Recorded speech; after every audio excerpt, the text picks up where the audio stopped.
I've been using this NutriChef crepe maker griddle for a few months now. I've been using it at a place that didn't have a kitchen facility to make like quesadillas, and I've even made fried eggs on it.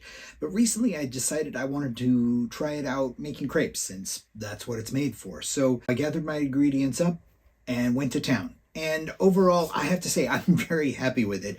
In the past, I've used crepe makers they're just the pan that you dip upside down in the batter and then grill it that way.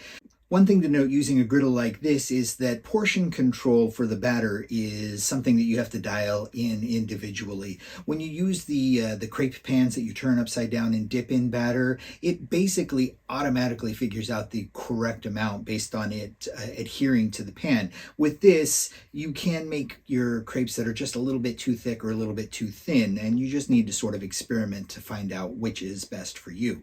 It does come with a crepe turner and a spreader. So that's fantastic. You're ready to go out of the box. Only batter is required. You turn it up all the way to make crepes so that it's nice and hot. When I was making quesadillas, I did not need to turn it up all the way in order to make a quesadilla. When you're making crepes, the instructions do recommend that you turn it up all the way.